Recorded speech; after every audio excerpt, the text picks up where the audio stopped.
Who is the Lafan? Allah. Who is Ar-Rahman? Allah. Who is Al-Mannan? La ilaha illallah. Alhamdulillah nahmaduhu wa nasta'inuhu wa nastaghfiruhu wa nu'minu bihi wa natawakkalu alayhi wa na'udhu billahi min shururi anfusina wa min sayyiati a'malina. من يهده الله فلا مضل له ومن يضلله فلا هادي له ونشهد أن لا إله إلا الله وحده لا شريك له ونشهد أن سيدنا وسندنا وحبيبنا ومولانا محمدا عبده ورسوله. أما بعد فأعوذ بالله من الشيطان الرجيم. بسم الله الرحمن الرحيم. ولا تمش في الأرض مرحا إنك لن تخرق الأرض ولن تبلغ الجبال طولا. وقال النبي صلى الله تعالى عليه وسلم من تواضع رفعه الله ومن تكبر فضعه الله أو كما قال عليه الصلاة والسلام. صدق الله العظيم وصدق رسوله النبي الكريم ونحن على ذلك من الشاهدين والشاكرين والحمد لله رب العالمين. میرے واجب الاحترام معزز بھائیو دوستو بزرگو، اللہ تبارک و تعالی نے اپنے فضل و کرم سے ہمیں زندگی کی چند گھڑیاں مزید نصیب فرمائیں اور جمعہ کا مبارک دن نصیب فرمایا، اور اس مبارک دن میں ایک مبارک فریضے کی ادائیگی کے لیے ہمیں اپنے گھر پہ بلایا. اللہ تعالیٰ نے انسان کو بے شمار نعمتوں سے نوازا ہے. انسان جس نعمت کو بھی شمار کرے یا جس نعمت کی طرف اگر توجہ کی نگاہ سے غور سے اگر دیکھے، اس میں غور و فکر کرے تو بہت کم ہے. صحت کی دولت ہے، صحت کی نعمت ہے، مال و دولت کی نعمت ہے، اور بہت سی نعمتیں ہیں جو اللہ تعالیٰ نے تمام انسانوں کو دے رکھی ہیں. اگر انسان ذرہ برابر اس میں غور و فکر کرے تو اللہ تعالیٰ کے احسانات اس کو خود بخود نظر آئیں گے. میرے بھائیو، اللہ تعالیٰ نے انسان کو بہت سی خوبیاں عطا فرمائی اور انسان کے پیچھے ایک دشمن بھی لگا دیا ہے جو انسان کا سب سے بڑا دشمن ہے، وہ ہے شیطان. نفس کا درجہ، برے ماحول کا درجہ وہ دوسرے اور تیسرے نمبر پر ہے، لیکن سب سے پہلا جو اور سب سے بڑا دشمن ہے وہ شیطان ہے. قرآن کریم میں اللہ تعالیٰ نے خود اس کے بارے میں فرمایا اِنَّهُ لَكُمْ عَدُوٌّ مُّبِينٌ فَاجْتَنِبُوهُ، کہ مومنو شیطان تمہارا سب سے بڑا دشمن ہے، اس سے بچو. تو سب سے پہلے انسان کے اندر شیطان جو چیز پیدا کرتا ہے اور جو بیماری انسان کے دل میں ڈالتا ہے، اس بیماری کے بارے میں آج انشاءاللہ بات ہوگی. وہ بیماری ہے تکبر. تکبر اس کے بارے میں اللہ تعالیٰ نے مختلف جگہوں پہ اس کے بارے میں ارشادات فرمائے اور اس کی مذمت قرآن و حدیث میں بہت زیادہ بیان کی گئی. ایک جگہ میں فرمایا اِنَّكَ لَن تَخْرِقَ الْأَرْضَ وَلَن تَبْلُغَ الْجِبَالَ طُولًا. اب سب سے پہلے تو تکبر ہے کیا چیز، تکبر کی تعریف کیا ہے، کیا چیز تکبر میں داخل ہے اور کیا چیز تکبر میں نہیں داخل، ان چیزوں کی وضاحت ہونی چاہیے. تکبر کی تعریف کیا ہے؟ تکبر کہتے ہیں اپنے آپ کو کسی بھی وجہ سے، اپنے آپ کو کسی بھی وجہ سے بڑا سمجھنا، اپنے آپ کو کسی بھی وجہ سے دوسرے سے بڑا سمجھنا اور دوسرے کو حقیر سمجھنا، یہ ہے تکبر کی تعریف. اب وجوہات بہت ساری ہو سکتی ہیں کہ اگر میں تھوڑے سے پیسے والا ہوں تو ان پیسوں کی وجہ سے میرے اندر بڑائی آ جاتی ہے، میں اپنے آپ کو بڑا اور اونچا سمجھنے لگ جاتا ہوں کہ میں سب سے بڑا ہوں، میں دولت والا ہوں، میں پیسے والا ہوں، میرے پاس بینک بیلنس زیادہ ہے، دوسرے کے پاس کم ہے، دوسروں کو ہم گھٹیا نظر سے دیکھتے ہیں۔ یا بعض اوقات میں عبادت کرتا ہوں، تلاوت کرتا ہوں، روزے رکھتا ہوں، نماز پڑھتا ہوں، تہجد پڑھتا ہوں، تو اس عبادت کی وجہ سے میں اپنے آپ کو نیک اور بزرگ سمجھ رہا ہوتا ہوں، دوسرے کو گناہگار سمجھتا ہوں، یہ بھی تکبر ہے۔ یا اللہ تعالیٰ نے ہر انسان کو حسن دیے ہے اپنے اپنے درجے میں، میں اپنے آپ کو حسین سمجھتا ہوں اور کہتا ہوں کہ میں سب سے زیادہ حسین ہوں، دوسرے بد شکل ہیں، بدصورت ہیں، یہ بھی تکبر ہے۔ حب جاہ اور حب مال کے لحاظ سے آپ اگر دیکھیں تو میں کہتا ہوں کہ میں سب سے زیادہ عزت والا ہوں، میں سب سے زیادہ مرتبے والا ہوں، میں سب لوگوں سے زیادہ بلند ہوں، میں معزز ہوں، دوسرے لوگ گھٹیا ہیں یا میری نظروں میں وہ گھٹیا معلوم ہوتے ہیں، تو یہ بھی تو ایک درجے میں تکبر ہے۔ تو مختلف لحاظ سے، مختلف جہاد سے اگر آپ دل سے محفوظ فرمائیں تو تکبر کی تعریف کیا ہوئی؟ اپنے آپ کو دوسرے سے بڑا سمجھنا، کسی بھی وجہ سے، مال کے لحاظ سے، دولت کے لحاظ سے، عبادت کے لحاظ سے، حسن کے لحاظ سے، کسی بھی وجہ سے اپنے آپ کو دوسرے سے معزز، دوسرے سے اچھا، دوسرے سے معظم اور بڑا سمجھنا، دوسرے کو حقیر جانتے ہوئے، گھٹیا سمجھتے ہوئے، یہ ہے تکبر۔ اور تکبر کے بارے میں اللہ تعالیٰ نے فرمایا اِنَّكَ لَن تَخْرِقَ الْأَرْضَ وَلَن تَبْلُغَ الْجِبَالَ طُولًا، کہ انسان جب تو اکڑ کے زمین پر چلتا ہے تو تو یہ سمجھ رہا ہوتا ہے کہ میں اپنے پاؤں کی چاپ سے زمین کو پھاڑ دوں گا، نہیں، لن تخرق الارض، تو اپنے پاؤں کے آہٹ سے، پاؤں کے چاپ سے اس زمین کو پھاڑ نہیں سکتا۔ وَلَن تَبْلُغَ الْجِبَالَ طُولًا، جو تو گردن اٹھا کے یہ اکڑ کے چلتا ہے، اس اکڑ کی وجہ سے تو پہاڑوں کی بلندی کو بھی نہیں پا سکتا۔ اور حدیث آپ نے سن لی، سرکار دو عالم صلی اللہ علیہ وسلم نے ارشاد فرمایا من تکبر وضعہ اللہ، کہ جس شخص کے دل کے اندر تکبر ہے، اپنے آپ کو بڑا سمجھتا ہے، حضور فرماتے ہیں وضعہ اللہ، اللہ تعالیٰ اس کو نیچے گرا دیتے ہیں، لوگوں کی نظروں میں وہ گھٹیا معلوم ہوتا ہے۔ میں اپنے آپ کو تو بڑا نیک سمجھ رہا ہوتا ہوں، اپنے آپ کو تو بڑا علم والا سمجھ رہا ہوتا ہوں، اپنے آپ کو دوسروں سے اچھا سمجھ رہا ہوتا ہوں، مال والا سمجھ رہا ہوتا ہوں، معزز سمجھ رہا ہوتا ہوں، لیکن لوگوں کی نظروں میں اللہ تعالیٰ مجھے گرا دیتے ہیں۔ اس کا اندازہ نہیں ہوتا انسان، بعض اوقات میں اپنے آپ کو اچھا سمجھ رہا ہوں، لوگوں کی نظروں میں گھٹیا ہوں، یہ کس کی طرف سے؟ اللہ کی طرف سے۔ وجہ کیا بنی؟ تکبر۔ من تکبر وضعہ اللہ، جس نے تکبر کیا اللہ تعالیٰ من تواضع رفعہ اللہ، جس شخص نے عاجزی اختیار کی، اپنے آپ کو کمتر سمجھا، اپنے آپ کو گھٹیا سمجھا، دوسرے کو اچھا سمجھا کہ یار یہ اچھا ہے، میں کم ہوں، کیا پتہ یہ مجھ سے زیادہ نیک ہو، کیا پتہ اللہ تعالیٰ کے اور اس کے درمیان کیا راز و نیاز ہو جو میرا نہیں ہے۔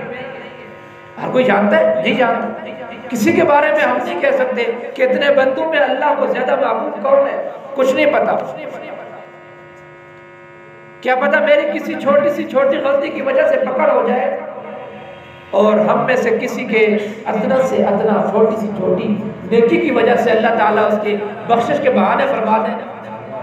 ہاں جی، ہمارے پاس تو کوئی ایسا آلہ نہیں ہے ہم اس کے ذریعے جانچ کے کہہ سکیں کہ اس کے اندر تکبر ہے، اس کے اندر تواضع ہے، لیکن حضور نے صاحب ارشاد فرما دیا وَمَن تَكَبَّرَ وَضَعَهُ اللَّهُ وَمَن تَوَاضَعَ رَفَعَهُ اللَّهُ۔ جو شخص اپنے آپ کو کمتر سمجھتا ہے، اللہ نے پیسہ دیا ہے الحمدللہ، اللہ نے عزت دی ہے الحمدللہ، اللہ نے حسن دیا ہے، جمال دیا ہے الحمدللہ، لیکن اپنے آپ کو دوسروں سے بلند سمجھنا، اپنے آپ کو دوسروں سے اچھا سمجھنا، یہ بری چیز ہے۔ شیطان کو آپ دیکھ لیں، ابلیس کو آپ دیکھ لیں، اس کے بارے میں آپ نے خود سنا ہے، پڑھا ہے قرآن کریم میں سورہ بقرہ میں، جب اللہ نے کہا آدم علیہ السلام کو سجدہ تعظیمی کے بارے میں، فرشتوں کو کہا اس کو سجدہ کرو، فسجدوا الا ابلیس، سب کے سب سجدے میں گر گئے، ابلیس اکڑ کے کھڑا ہو گیا۔ اللہ نے کہا کیوں تو سجدہ کیوں نہیں کر رہا؟ اس نے کہا کہ اس نے اللہ سے بحث شروع کر دی، بحث مباحثہ شروع کر دی۔ خلقتنی من نار وخلقتہ من طین، قرآن میں خلقتنی من نار وخلقتہ من طین، تو نے مجھے آگ سے پیدا کیا اور یہ آدم جس کے بارے میں تو کہہ رہا ہے کہ میں اس کو سجدہ کروں، یہ مٹی سے بنایا ہوا ہے، کیچڑ سے بنا ہے۔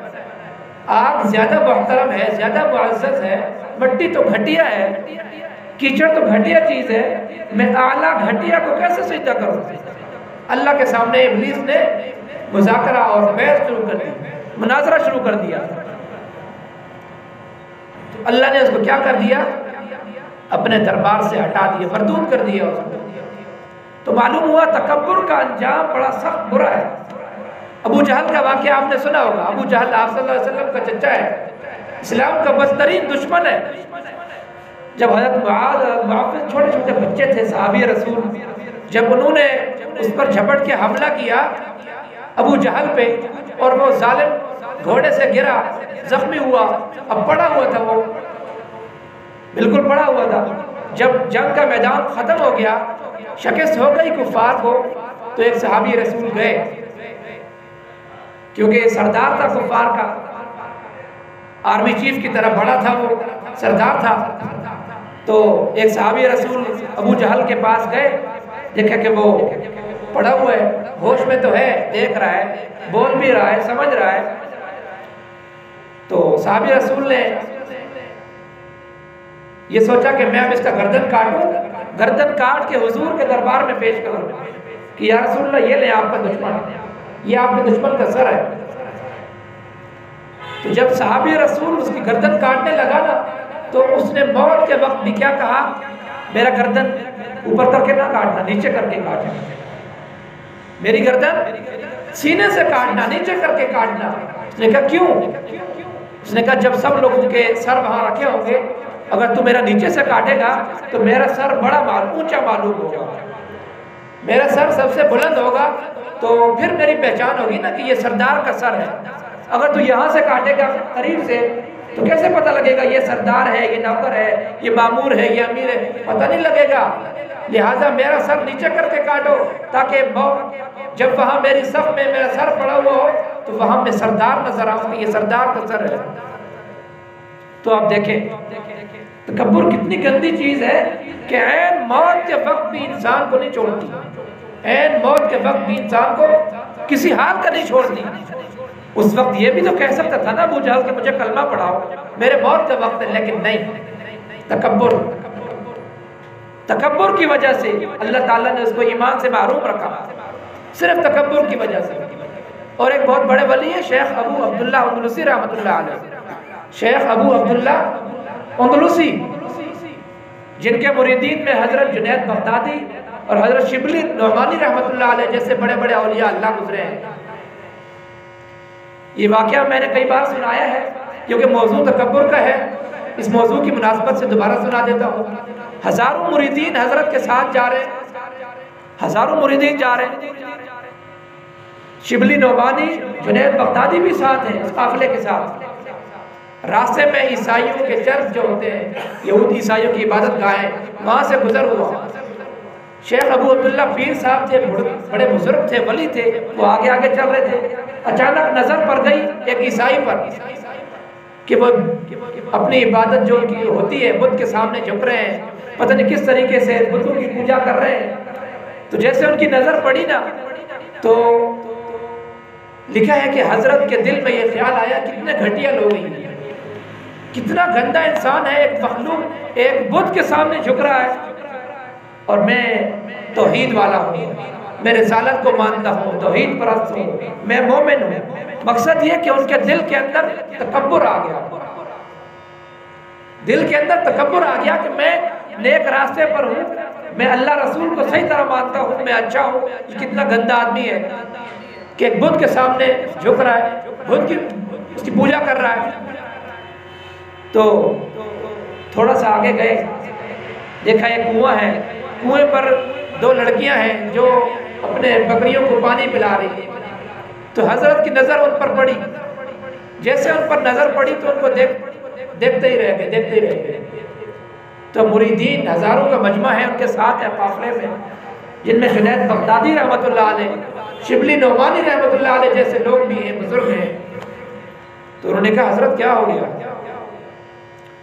تو حضرت نے کہا میں اپنے بس کا نہیں ہوں، میں اپنے بس سے باہر ہو چکا ہوں، میں لڑکیوں پہ عاشق ہو چکا ہوں. یہ کون کہہ رہا ہے؟ شیخ ابو عبداللہ اندلسی، جنید بغدادی جیسے بزرگ ان کے مرید، شبلی نعمانی جیسے بزرگ ان کے ہاتھ پہ مرید، اور ہزاروں کا مجمع قافلے میں ساتھ جا رہے ہیں. راستے میں حضرت ایک لڑکی پر عاشق ہو گئے. کافی عرصے کے اب سارا مجمع پریشان ہے، آہوزاری کر رہے کہ اللہ ہمارے پیر صاحب کو کیا ہو گیا، ہمارے شیخ کو، بزرگ کو کیا ہو گیا. تو ہوا یوں کہ حضرت اس کے پیچھے چلے گئے، کیونکہ اب اللہ تعالیٰ نے ان سے بزرگی کی چادر اٹھا لی. جو بزرگی اور ولایت اللہ نے ان کو دی ہوئی تھی وہ اٹھا لی ہے. کس کی وجہ سے؟ تکبر کی وجہ سے، عجب کی وجہ سے، اپنے آپ کو بڑا سمجھا تھا. تو حضرت اس کے باپ کے پاس گئے کہ میں اس لڑکی سے شادی کرنا چاہتا ہوں. باپ عیسائی تھا. اس نے کہا کہ 1 سال تک تمہیں سور چرانے ہوں گے، خنزیر. 1 سال تک تمہیں سور چرانے ہوں گے، 1 سال کے بعد میں اپنی بیٹی تمہیں دے دوں گا. قبول ہے؟ حضرت کیا کہہ رہے ہیں؟ سور چراؤں گا. ہزاروں جن کے مرید وہ سور چرا رہے ہیں. اب یہ قافلہ یہاں پڑاؤ ڈال کے بیٹھ گیا، سب مریدین آوازاری کر رہے ہیں، رو رہے ہیں، اللہ کے سامنے دعائیں مانگ رہے ہیں کہ اللہ ہمارے پیر صاحب کو ہدایت دے. ایک وقت ایسا آیا کہ شبلی نعمانی اور حضرت جنید بغدادی انہوں نے کہا اب چلتے ہیں شیخ کے پاس، ذرا دیکھتے ہیں جنگل میں کیا حالت ہے. گئے تو دیکھا زنار ہے، جو عیسائیوں کا ایک وہ ہوتا ہے، پیچھے لگا ہوا ہوتا ہے عیسائیوں کے، ان کی پگڑی بھی باندھی ہوئی ہے، ہاتھ میں ڈنڈا ہے، کھڑے ہوئے ہیں، سور چر رہے ہیں. گئے سلام کیا، کیا حال ہے؟ حضرت آپ حافظ قرآن تھے، کچھ قرآن یاد ہے؟ اس نے کہا کچھ بھی نہیں یاد سوائے 2 آیتیں کی جس میں اللہ تعالیٰ نے تکبر کی مذمت بیان کی ہے، ان کے علاوہ کوئی یاد ہی نہیں. 2 آیتیں یاد ہیں. کوئی حدیث یاد ہے؟ کہتا نہیں یاد. ایک 2 حدیثیں یاد ہیں، وہ حدیثیں یاد ہیں جس میں تکبر کی مذمت بیان کی گئی ہے، اور کچھ بھی نہیں یاد. تو ان دونوں نے وہاں دعا کی. ان بزرگوں کی دعاؤں کی برکت سے، مریدین کی دعاؤں کی برکت سے اللہ تعالیٰ نے ان کو ہدایت دی. جب وہ ٹھیک ہو گئے، اپنی حالت میں واپس آ گئے، اللہ نے دوبارہ ان کو ولایت کی چادر واپس کر دی، دوبارہ ان کو ولایت دے دی. تو مریدین نے پوچھا حضرت کیا ہو گیا تھا آپ کو؟ آپ اتنے بڑے ولی، اتنے بڑے بڑے علماء، آپ کے مریدین، ہزاروں کا مجمع، آپ لڑکیوں کو دیکھ کے ان پر عاشق ہو گئے اور سور چرانے لگ گئے. تو اس نے کہا بات یہ ہے کہ جب ہم فلاں جگہ سے گزر رہے تھے، عیسائیوں کا چرچ وہاں سامنے نظر آیا، میں نے ایک شخص کو دیکھا کہ وہ بدھ کے سامنے جھک رہا ہے، بدھ کی پوجا کر رہا ہے. تو میرے دل میں تکبر ہو گیا، تکبر پیدا ہو گیا کہ ہم تو بڑے مومن ہیں، ہم تو بڑے توحید پرست ہیں، ان کو دیکھو کیسے گندے لوگ ہیں، کیسے بدتر گھٹیا لوگ ہیں، بتوں کے سامنے پوجا کر رہے ہیں، بتوں کے سامنے جھک رہے ہیں. میرے اندر تکبر آ گیا. اس تکبر کی وجہ سے اللہ تعالیٰ نے مجھے یہاں تک پہنچایا ہے. مسجد بھری ہوئی ہے، جنید بغدادی رحمۃ اللہ علیہ ان کی مرید، عبداللہ اندلسی کے مرید بھری مسجد میں بیٹھے ہوئے. اچانک ایک شخص نے اعلان کیا کہ اس مسجد میں جو سب سے زیادہ گندا اور برا آدمی ہے وہ مسجد سے چلا جائے. ایک شخص نے اعلان کیا کہ اس مسجد میں جو سب سے زیادہ برا اور گندا آدمی ہے وہ یہاں سے چلا جائے. تو جنید بغدادی رحمۃ اللہ علیہ پہلی صف میں بیٹھے ہوئے تھے، فوراً اٹھے اور باہر چلے گئے. باہر جا کے اعلان کیا میں سب سے زیادہ برا ہوں. بتائیں اتنے بڑے اولیاء اللہ، ہم آج تھوڑی سی عبادت کر کے اپنے آپ کو بڑا ولی سمجھتے ہیں، تھوڑے سے روزے رکھ کے، تلاوت کر کے، نمازیں پڑھ کے اپنے آپ کو بڑا سمجھتے ہیں، اپنے آپ کو بڑا ولی سمجھتے ہیں. یا تھوڑا سا پیسہ آ جاتا ہے ہمارے پاس، گاڑی مل جاتی ہے، اچھی سی مکان، اچھا بنگلہ بنوا لیتے ہیں تو اپنے آپ کو بڑا اچھا سمجھتے ہیں۔ تو تکبر کی تعریف کیا ہوئی کہ اپنے آپ کو دوسرے سے اچھا اور بڑا سمجھنا، دوسرے کو حقیر سمجھتے ہوئے، یہ ہے تکبر۔ یہ کیا ہے؟ تکبر۔ لیکن بعض اوقات انسان پریشان ہو جاتا ہے، اچھے کپڑے پہنتا ہے، اچھی باسکٹ پہن لیتا ہے، کوٹ پہن لیتا ہے، اچھے چپل بوٹ پہن لیتا ہے، تو انسان کے دل میں ایک اپنے آپ کے خیالات آتے ہیں بڑائی کے۔ تو خیال آنا بڑائی کا، تکبر کا، یہ مذموم نہیں ہے، یہ بری چیز نہیں ہے۔ اپنے آپ کو واقعتاً ارادہ کر کے یہ سمجھنا کہ میں سب سے اچھا ہوں، میرے کپڑے سب سے زیادہ اچھے ہیں، میں سب سے زیادہ حسین ہوں، میرے چپل، میرے بوٹ سب سے زیادہ، میری گاڑی سب سے زیادہ حسین ہے، میرا مکان سب سے زیادہ اچھا ہے، اس کا گھنٹہ ہے۔ تو یہ ہے تکبر۔ خیال آ جانا یہ مذموم نہیں ہے، خوب واضح سمجھ لیں اس کو۔ تکبر کا خیال آ جائے یہ مذموم نہیں ہے، اپنے آپ کو ارادہ کر کے یہ سمجھنا کہ میں سب سے اچھا ہوں، یہ ہے تکبر۔ اس کے بارے میں اللہ کے نبی نے فرمایا من تکبر وضعہ اللہ، جو شخص تکبر کرے گا اللہ اس کو نیچے کر دے گا، گرا دے گا۔ ومن تواضع رفعہ اللہ، جو شخص اپنے آپ کو کم تر سمجھے گا اللہ تعالیٰ اس کو بلندیاں نصیب فرمائے گا۔ اور تکبر کا علاج کیا ہے؟ علاج بھی سن لیں آپ۔ حکیم الامت حضرت تھانوی رحمۃ اللہ علیہ کا بڑا مجرب اور بڑا زبردست بہترین نسخہ ہے۔ حضرت نے فرمایا کہ آپ دعا مانگا کریں اللہ تعالیٰ سے، دعا مانگا کریں کہ یا اللہ یہ دو جملے ہیں، اگر یہ یاد کر لیں انشاءاللہ جس کے دل میں بھی تکبر ہے یا بعض اوقات کرتا رہتا ہے یا ہوتا ہے، یہ دو جملے کہیں انشاءاللہ اس بیماری سے نجات پا جائے گا، کیونکہ یہ روحانی مرض ہے۔ تکبر کیا ہے؟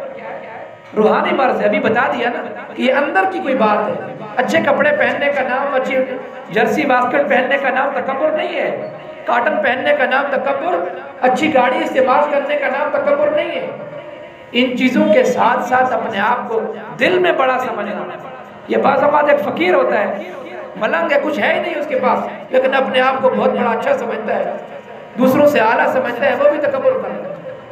تکبر کسی امیر کے، صرف امیر کے پاس نہیں ہے، تکبر صرف عبادت گزار کے پاس نہیں ہے، فقیر بھی تکبر کر سکتا ہے۔ یہ ایسی بیماری ہے جو نظر نہیں آتی، روح کی بیماری ہے، ڈائریکٹ روح پہ حملہ کرتی ہے۔ تو حضرت نے فرمایا کہ اس کا نسخہ یہ ہے تکبر سے بچنے کا، دعا میں اللہ سے مانگا کرو کہ یا اللہ میں تمام مسلمانوں سے کم تر ہوں فی الحال، میں تمام مسلمانوں سے کم تر ہوں، مطلب تمام مسلمان مجھ سے زیادہ اچھے ہیں، میں ان سے گھٹیا ہوں فی الحال اس وقت، اور تمام جانوروں سے، کافروں سے بدتر ہوں فی المآل۔ یہ دو جملے یاد کر لو، اے اللہ میں تمام انسانوں مسلمانوں سے کم تر ہوں فی الحال، اور تمام جانوروں سے، تمام کافروں سے بدتر ہوں فی المآل۔ اب ہم عبادتیں کر رہے ہیں، نمازیں پڑھ رہے ہیں، ذکر اذکار کر رہے ہیں، اللہ بچائے، اللہ بچائے، خدا نہ کرے کسی کا خاتمہ ایمان پر نہ ہو، تو بتاؤ انجام اچھا ہوا؟ نہیں ہوا۔ خاتمہ ایمان پر نہ ہو، اور ہو بھی جاتا ہے اس طرح، بندہ ڈرتا رہے اللہ تعالیٰ سے۔ اس لیے فرماتے ہیں الایمان بین الخوف والرجاء، ایمان جو ہے نا، ایمان یہ خوف اور امید کے درمیان میں ہے۔ تو ہم کوئی عبادت کر کے، صدقہ کر کے، خرچ کر کے اپنے آپ کو بڑا نہ سمجھیں، اللہ سے ڈرتا رہے۔ الایمان بین الخوف والرجاء، آپ نے حدیث مبارکہ سنی ہوگی، میدان جنگ میں صاحب ایک بندہ لڑ رہا ہے، خوب لڑ رہا ہے، حضور پیچھے سے کمانڈر کے طور پہ کھڑے ہوئے دیکھ رہے ہیں، ایک صحابی بھی کھڑے ہوئے تھے۔ صحابی نے کہا یا رسول اللہ اس کو دیکھیں کیسے خوب اچھے طریقے سے لڑ رہا ہے، کافروں کو قتل کر رہا ہے۔ صحابی نے کہا یا رسول اللہ یہ تو پکا جنتی ہے، یا رسول اللہ یہ پکا جنتی ہے، اتنا زیادہ لڑ رہا ہے، اچھے طریقے سے لڑ رہا ہے، کافروں کے گردن کاٹ رہا ہے۔ حضور نے اس کی طرف مڑ کے دیکھا، حضور نے کہا کہ ایسا نہ کہو، آپ کے پاس سرٹیفکیٹ تو نہیں ہے کہ یہ جنتی ہے، کیا پتہ اس کا خاتمہ ایمان پر نہ ہو۔ حضور کا یہ کہنا تھا کہ صحابی رسول کہتے ہیں میں نے اس کو دیکھ ہی رہا تھا کہ وہ جو خنجر کافروں پہ چلا رہا تھا اس نے اپنے آپ کو لگا دیا، وہ خنجر جو کافروں پہ چلا رہا تھا اس نے اپنے آپ کو لگا دیا۔ یہ صحابی وہاں گئے، دیکھا وہ مر چکا ہے. حضور نے کہا دیکھا نا آپ کہہ رہے تھے یہ جنتی ہے، اس کا خاتمہ ایمان پر نہیں ہوا. کیوں؟ لڑائی میں تکبر آ گیا تھا اس کے اندر کہ میں سب سے بڑا مجاہد، میں سب سے بڑا غازی، میں سب سے زیادہ قتل قتال کرنے والا، لڑنے والا، سب سے زیادہ بہادر، سب سے زیادہ نہ ڈر. اس تکبر کی وجہ سے اللہ تعالیٰ نے اس کے ایمان کی نعمت چھین دی. آخر میں ایک واقعہ سناتا ہوں اشعار کی صورت میں. خواجہ خان محمد صاحب رحمۃ اللہ علیہ کا نام سنا ہوگا، بہت بڑے ولی گزرے ہیں، بہت بڑے ولی قریب کے علاقے کے ہیں خواجہ خان محمد صاحب رحمۃ اللہ علیہ. ان سے کسی مرید نے پوچھا حضرت عید دا دن کدن، سریکی میں پوچھا عید دا دن کدن، کدن بولتے ہیں نا جیسے کدن. تو حضرت نے اس کو دوسرے پیرائے میں اس کو سمجھانا چاہا مرید کو. اس نے تو عید کا دن پوچھا، عید کا دن کب ہے حضرت؟ حضرت نے دوسرے پیرائے میں اس کی نفس کی اصلاح کرنی چاہیے. حضرت نے کہا یار منے جدن. سوال کیا تھا؟ عید دا دن کدن. حضرت نے جواب میں فرمایا یار منے جدن، جس یار محبوبہ معشوقہ مان جائے یا معشوق مان جائے وہ عید کا دن ہے نا. پھر مرید نے سوال کیا حضرت یار منے کدن، یار کب مانے گا؟ حضرت نے کہا من مرے جدن. جس وقت اپنے آپ کو مٹائے گا نا، اپنے آپ کو بڑا نہیں سمجھے گا، کسی بھی لحاظ سے بڑا نہیں سمجھے گا، مال میں، حسن میں، دولت میں، پیسے میں، عبادات میں اپنے آپ کو کم تر اور گھٹیا سمجھے گا، اس وقت گویا کہ تیرا یار مان گیا. تو اللہ تعالی ہم سب کو اس تکبر جیسے گندے مرض سے ہم سب کی اصلاح فرمائے اور ہم سب کو محفوظ فرمائے. اور تکبر کا علاج یہ نسخہ 2 جملوں میں یہ یاد کر لیں، دعا میں مانگا کریں اور اولیاء کی صحبت اختیار کریں. یہ مرض 2 وجہ سے چھوڑتی ہے، اولیاء کی صحبت سے بھی چھوڑتی ہے، ایک دعا سے، دوسرا اولیاء کی صحبت سے. کسی ولی، کامل ولی کی، اہل علم کی صحبت اختیار کریں، انشاءاللہ اس مرض سے چھٹکارا نصیب ہو جائے گا. اللہ تعالی ہم سب کی حفاظت فرمائے. Who is the Lafan? Who is Ar-Rahman? Who is Al-Mannan? La ilaha